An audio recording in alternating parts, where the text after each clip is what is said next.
Now, from CBS 4 News, this is Facing South Florida with Jim DeFede.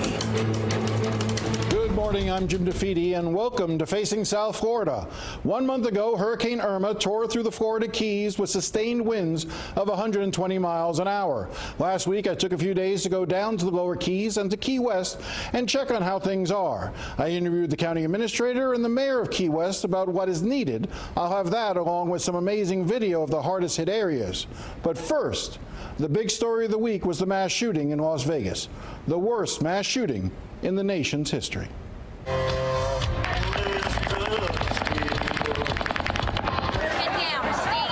There's people laying everywhere. People were bleeding. We have an active shooter. We have an active shooter inside the fairgrounds. I saw people in front of me get hit with bullets. And my first thing was just to hop on my friends and make sure everyone was okay. Took my belt and tied my leg off and basically kept me from bleeding out. So he saved my life. These patients with so many coming in so fast, we did what's called damage control, which is really just stopping the process of dying. Today, I'm comfortable in saying the injured number is 489. Deaths still remain at 59. We have recovered 23 firearms at Mandalay Bay and 19 firearms at his home in Mesquite. There were 2 cameras located in the hallway so that the suspect could watch as law enforcement or security approached his room. He was a private guy. Is he such a weirdo because he didn't have a Facebook page and posted 50,000 damn pictures of himself every day? The guy shooting from the 32nd floor was the last of their worries, and now it'll become a new worry. The mass murder that took place on Sunday night fills America's heart with grief. America is truly a nation in mourning. His name was Sonny, but he literally was sunshine. When he walked in a room and he smiled, he was the most selfless person that I've ever met, and even until his last breath, he proved that. While mass shootings are now commonplace, there have been more than 340 mass shootings in the United States this year alone. Shootings like the one in Vegas force some sort of obligatory soul searching. Whether anything comes of it is another story. Nevertheless, joining me now to address where we are is someone who has lived through this nightmare before. Miami Beach Police Chief Dan Oates, who was the chief in Aurora, Colorado in 2012 when a gunman set off tear gas grenades and used multiple firearms to shoot into an audience gathered for the midnight showing of The Dark Knight Rising. 12 people were killed and 70 others were injured. And at the time, that was the worst mass shooting. And then we keep eclipsing and eclipsing and eclipsing them. Chief, thank you for coming in. When you hear about one of these mass shootings, where does your mind go? Well, my mind goes back to the experience that, the town of Aurora went through at the time. And it's, everyone who was involved in that event immediately feels for the new community that's been victimized. And there's kind of an element of here we go again, sort of a little PTSD kind of thing for any community that's been through this. These events are absolutely tear communities apart, and it's sort of perverse, the growing number of communities that feel for this every time someone else is hit. So, within hours, I was on the phone with friends in Aurora, communicating, texting, emailing, and we were all commiserating for Las Vegas and knowing the horror that community is going to go through. Can you give us any sort of sense of what that will be like? It just goes on and on. It's absolutely cataclysmic for a community. It tore Aurora apart. There wasn't anyone who didn't know someone who was victimized. And the victimization isn't just the people who are hit. It isn't just the people who are at the scene. It's all the first responders, all the city employees who have to somehow pull the city together in the aftermath.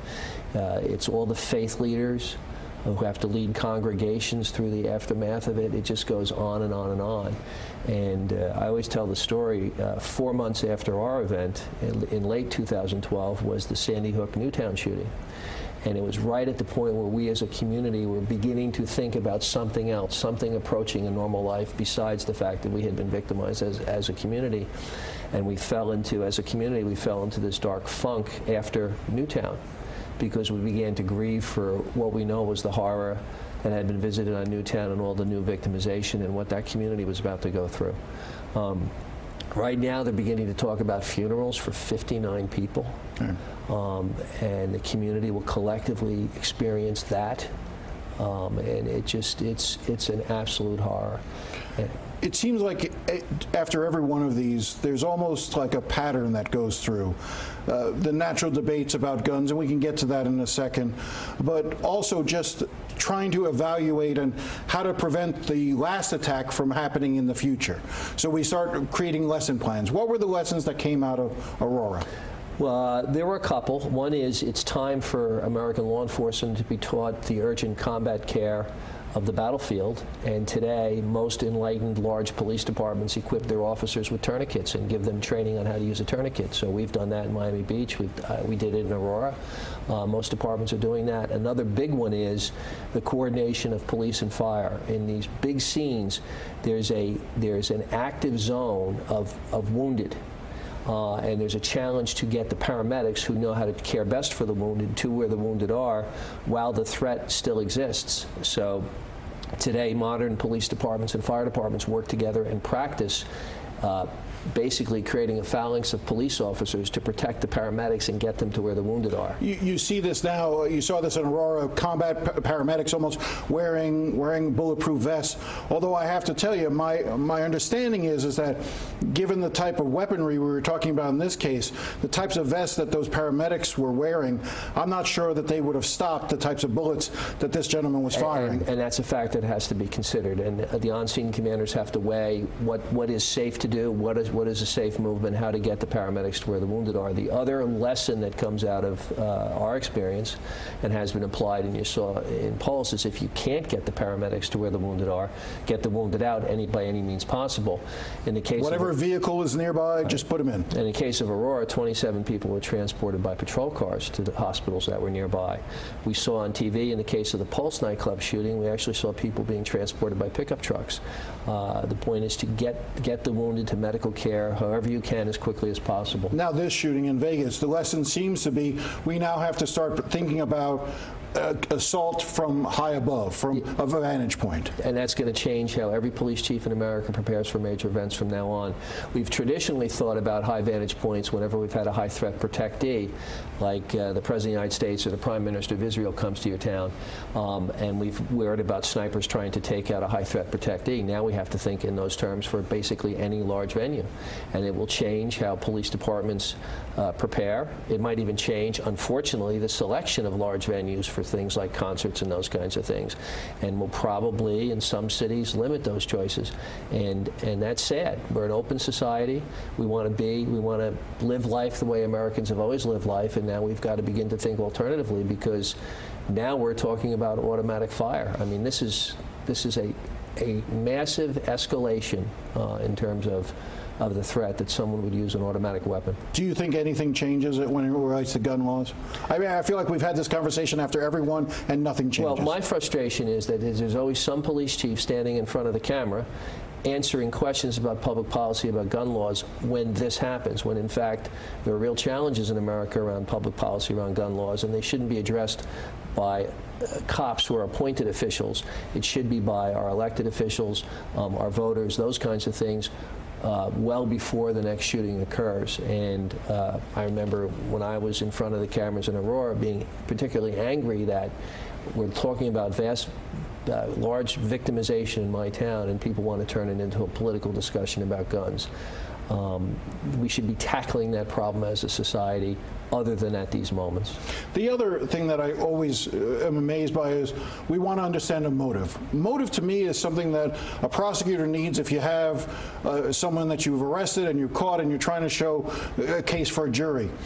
As if a motive for this killing could somehow make us understand why he did what he did. It seems, how could we possibly ever understand the thought? Well, that also goes to another issue, and that is that the media focuses extensively on who this person was. And there's actually a counter movement out there called the no notoriety movement. We haven't mentioned his name once, by the way. And that's the way it should be, where this person shouldn't get any notoriety because the next person may well be seeking notoriety by doing it. And I'm proud to say that some of the victims, who I know well from the Aurora Theater shooting, were part of the force that has driven this national no notoriety movement. There's some wonderful people behind it who lost their sons and daughters. And but is there any rationale that could explain this? Listen, you're asking a cop, okay? I'm the wrong person to ask. And, most cops are pretty good psychiatrists, too. Well, okay, but let's put it this way: there's none that I'm interested in. Okay, it's irrelevant to the real issue at hand, is that we have to stop this kind of behavior, and we have to protect our citizenry. Chief Oates, I really appreciate you taking the time to come in. I think it's an interesting and important conversation to have, and I'm sure you'll be looking at this and reviewing this for the folks on the beach, and every police department will be doing the same thing going forward. I think that's exactly right. Every responsible police chief and sheriff in America is doing that today. All right. Chief Oates, again, thank you very much for your time. All right. Now up next, we head down to Key West and look at the Keys 1 month after Hurricane Irma.